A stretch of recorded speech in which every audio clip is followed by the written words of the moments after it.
যে খবরের দিকে নজর রাখবো এই মুহূর্তে, সন্দীপ ঘোষের জামিনের আবেদন খারিজ। রাজ্যকর আর্থিক দুর্নীতি মামলায় সন্দীপ ঘোষ সহ 5 অভিযুক্তের জামিনের আবেদন খারিজ করা হলো। সন্দীপ ঘোষের জামিনের আবেদন খারিজ।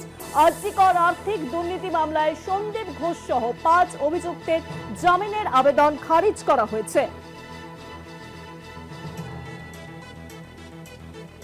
রাজ্যকর আর্থিক দুর্নীতি মামলায় সন্দীপ ঘোষ সহ 5 অভিযুক্তের জামিনের আবেদন খারিজ। জামিনের আবেদন খারিজ করলেন বিচারপতি তীর্থঙ্কর ঘোষ।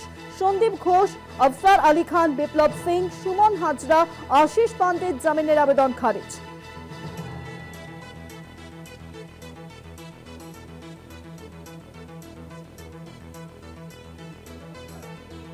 রাজ্যকর আর্থিক দুর্নীতি মামলায় সন্দীপ ঘোষ সহ 5 অভিযুক্তের জামিনের আবেদন খারিজ।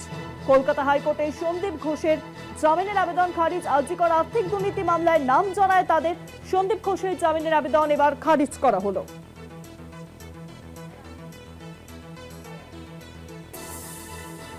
আরো ডিটেলস জানাবেন, ফোন লাইনের সঙ্গে রয়েছেন প্রতিনিধি পীযূষ কান্তি দাস। পীযূষ দা,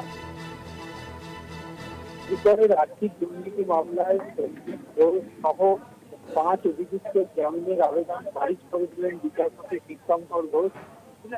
যে 5 জনের জামিন খারিজ হয়ে গেল তাদের মধ্যে রয়েছেন সন্দীপ ঘোষ, আশরাফ আলী খান, বিপ্লব সিংহ, সুমন হাজরা ও আশিস পান্ডে। তারা নিম্ন আদালতের রায়কে চ্যালেঞ্জ জানিয়ে কলকাতা হাইকোর্টে আবেদন জানিয়েছিল, যে আবেদন খারিজ করে দিল বিচারপতি তীর্থঙ্কর ঘোষ। অনেক ধন্যবাদ পীযূষ দা, ফোন লাইনের সঙ্গে ছিলেন প্রতিনিধি পীযূষ কান্তি দাস।